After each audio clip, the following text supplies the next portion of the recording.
Olá, eu estou aqui para apresentar o resumo intitulado Functional Homogenization in Aquatic Ecosystems, a Review and Framework Proposal, que eu submeti para o 18º Congresso Brasileiro de Limnologia.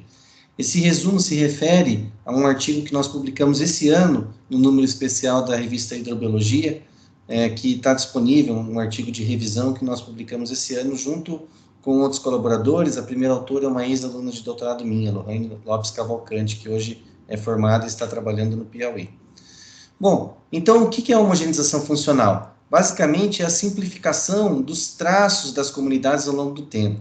Isso é parte do fenômeno da homogeneização biótica, que é uma das principais ameaças à biodiversidade global, pois com o aumento das invasões causadas por seres humanos e a expansão de espécies generalistas, as comunidades se tornam mais parecidas ao longo do tempo.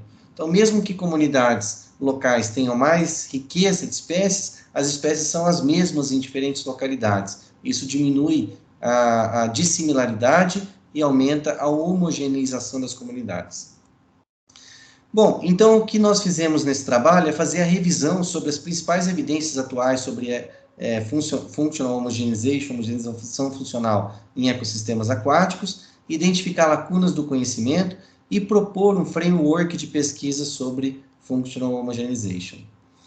Então, basicamente, nós vimos que ainda tem poucas publicações sobre esse assunto que quantificam formalmente a homogeneização funcional, né? Para surpresa de 0 pessoas, a maioria das publicações estão na Europa Ocidental, né? Alguns na América do Norte, e de forma surpreendente, algumas numerosas aqui no Brasil, né? Comparação, mas ainda muito poucos artigos que publicam sobre isso, quantificando formalmente a functional homogenization.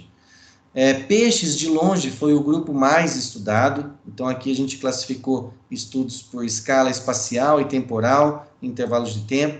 Então, faltam bastante estudos ainda em todas as escalas, mas principalmente em escalas de tempo mais longas, que é onde o processo de homogeneização vai ser mais evidenciado, e para diferentes grupos biológicos.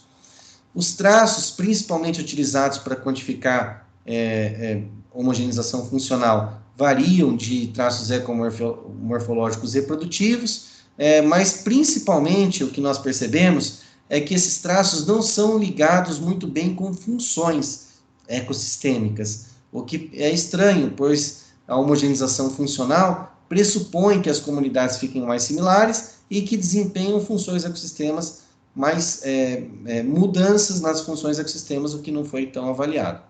Então, nós propusemos esse framework resumido nessa figura, que ao se avaliar functional homogenization, primeira coisa, é importante definir a escala de tempo e a escala espacial na qual vai ser avaliada, se a homogeneização funcional se refere à escala de populações, e aí os traços específicos para populações têm que ser bem pensados, ou comunidades, ou ecossistemas. Em ecossistemas, nesse caso, traços têm que ser bem pensados para as funções ecossistêmicas, o que ainda é muito pouco avaliado.